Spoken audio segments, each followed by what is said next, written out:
উপজেলা নির্বাচনে নিরাপত্তা নিয়ে বৈঠক শেষে নির্বাচন কমিশনে চলছে সংবাদ সম্মেলন। আমরা সরাসরি যুক্ত হচ্ছি সেখানে। একজন কোন কেন্দ্রে 2 জন পুলিশ সদস্য দিয়ে থাকি, এই সদস্য সংখ্যাগুলো বাড়ানো হবে। ওখানে আমরা পর্যাপ্ত বিজিবি দিতে পারি না, এখানে আমরা উপজেলা ভিত্তিক বিজিবি মোতায়েন করব, যেখানে সর্বনিম্ন উপজেলায় 2 ব্যাটালিয়ন সর্বোচ্চ 4 ব্যাটালিয়ন পর্যন্ত আমরা বিজিবি মোতায়েন করব, অর্থাৎ প্লাটুন।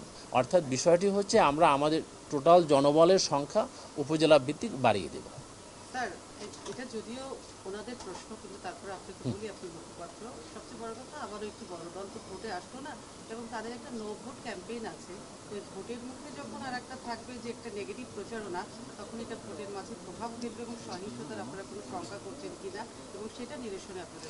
জি, ধন্যবাদ আপনাদেরকে। আমাদের যে গোয়েন্দা সংস্থাগুলো রয়েছে তারা যে রিপোর্ট এখানে উপস্থাপন করেছেন, তারা নির্বাচনে কোনো ধরনের সহিংসতার সম্ভাবনা রয়েছেন মর্মে তারা রিপোর্টে উল্লেখ করেন নাই। তারা বলেছেন নির্বাচন প্রতিদ্বন্দ্বিতাপূর্ণ হবে, যেহেতু অনেকগুলো রাজনৈতিক দল অংশগ্রহণ করছেন সেখানে তাদের দলীয় প্রতীক ছাড়া, সুতরাং একই দলের একাধিক সংখ্যক পদপ্রার্থী এই নির্বাচনে অংশগ্রহণ করেছেন। এছাড়াও রিপোর্টগুলোতে আমরা দেখতে পেয়েছি যে দলগুলো নির্বাচন বর্জন করেছেন মাঠ পর্যায়ে তাদেরও কিছু কিছু অনুসারীরা এই নির্বাচনে অংশগ্রহণ করছেন মর্মে আমরা জানতে পেরেছি। সুতরাং নির্বাচন কমিশন আশা করে একটি প্রতিদ্বন্দ্বিতাপূর্ণ নির্বাচন হবে, এবং সেই প্রতিদ্বন্দ্বিতাপূর্ণ নির্বাচনটাকে সুষ্ঠু সার্থকভাবে আয়োজনের জন্য আইনশৃঙ্খলা রক্ষাকারী মোতায়েন, নির্বাহী ম্যাজিস্ট্রেট, জুডিশিয়াল ম্যাজিস্ট্রেট মোতায়েন থেকে শুরু করে সকল ধরনের কার্যক্রম গ্রহণ করা হবে, যাতে ভোটারগণ নির্বিঘ্নে ভোট কেন্দ্রে গিয়ে তার পছন্দ মতো ব্যক্তিকে ভোট দিয়ে সুষ্ঠুভাবে বাড়ি যেতে পারে এবং যথাযথভাবে নির্বাচনে তাদের ফলাফলটা প্রতিফলিত হবে। ধন্যবাদ সবাইকে। স্যার, আরেকটা প্রশ্ন আছে যে সরকারি দল যে সিদ্ধান্তটা নিয়েছে মন্ত্রী এমপিদের আত্মীয়স্বজনরা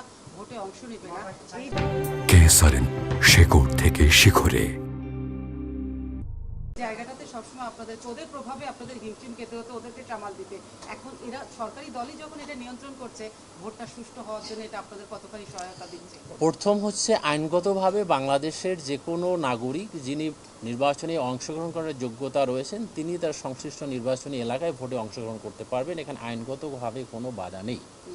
সুষ্ঠু নির্বাচনের সাথে বাংলাদেশের আওয়ামী লীগ একটি বৃহত্তর রাজনৈতিক দল, তারা সিদ্ধান্ত নিয়েছেন যে তাদের যারা জনপ্রতিনিধি পূর্বে নির্বাচিত হয়েছেন তাদের নিকট আত্মীয় নির্বাচনে অংশগ্রহণ করতে তারা বারণ করেছেন। এটা কিন্তু আইন না, এটা তাদের একটি দলীয় সিদ্ধান্ত, কিন্তু আইনগতভাবে যে কোনো নাগরিক যে কোনো জায়গার ভোটার হলে তার অন্যান্য যে যোগ্যতা আছে তার সাপেক্ষে সেই নির্বাচনে অংশগ্রহণ করতে পারবেন বলে সিএসি মহোদয় একটু আগে ওই বিষয়টি বলেছেন। সুতরাং আমরা আশা করি নির্বাচনে যারাই আসবেন প্রতিদ্বন্দ্বিতাপূর্ণ নির্বাচন হবে এবং একটি সুষ্ঠু নির্বাচন হবে। এই সিদ্ধান্ত কি নির্বাচনী আইনের সাথে সাংঘর্ষিক কিনা যে আরেকজনের